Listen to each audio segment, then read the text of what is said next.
जय श्री कृष्ण दोस्तों। आज हम एक ऐसे रहस्य की चर्चा करेंगे जिसे सुनकर आपका हृदय भक्ति से भर जाएगा। क्या आप जानते हैं वह पर्वत जिसे श्री कृष्ण ने अपनी छोटी सी अंगुली पर 7 दिन तक उठाया था, वह गोवर्धन पर्वत आज भी प्रतिदिन क्षीण होता जा रहा है। लेकिन क्यों? आखिर कौन सा पाप इसके पीछे है?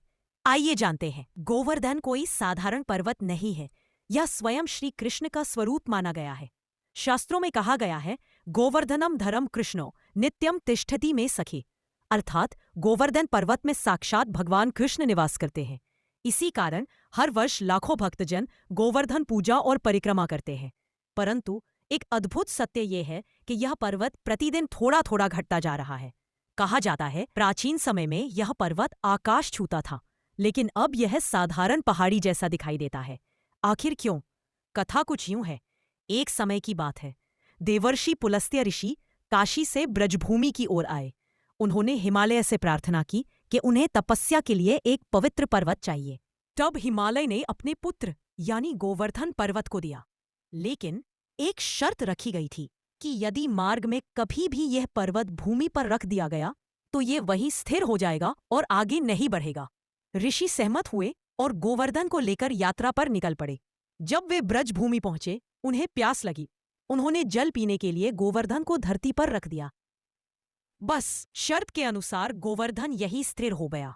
ऋषि क्रोधित हो उठे। उन्होंने गोवर्धन से कहा, हे पर्वत, तुम प्रतिदिन धीरे धीरे क्षीण होते रहोगे और यही शाप आज भी सत्य हो रहा है। अब प्रश्न है, यहाँ पाप किसका था? शास्त्र बताते हैं यह पाप था क्रोध का पाप। ऋषि ने क्रोधवश शाप दे दिया, साथ ही नियम का उल्लंघन भी हुआ। शर्त का पालन नहीं हो सका। हिंदू धर्म कहता है उनका शाप ब्रह्म वाक्य होता है। इसी कारण गोवर्धन पर्वत दिन प्रतिदिन घटता जा रहा है।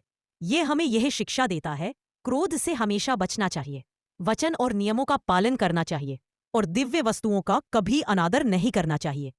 भक्त मानते हैं कि गोवर्धन पर्वत का क्षय रोका नहीं जा सकता, लेकिन भक्तिभाव से की गई गोवर्धन परिक्रमा, उसकी सेवा और पूजा इस पर्वत की महिमा को अक्षुण्ण बनाए रखती है। आज भी लाखों श्रद्धालु हर वर्ष 21 किलोमीटर लंबी गोवर्धन परिक्रमा करते हैं। कहा जाता है यह परिक्रमा पापों को नष्ट करती है, जीवन में सुख समृद्धि देती है और हृदय को भक्ति से भर देती है।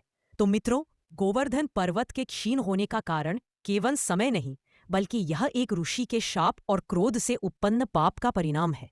लेकिन याद रखिए, गोवर्धन पर्वत घट सकता है, परंतु श्री कृष्ण की भक्ति कभी नहीं घटती, और जहां भक्ति है वहां भगवान स्वयं निवास करते हैं।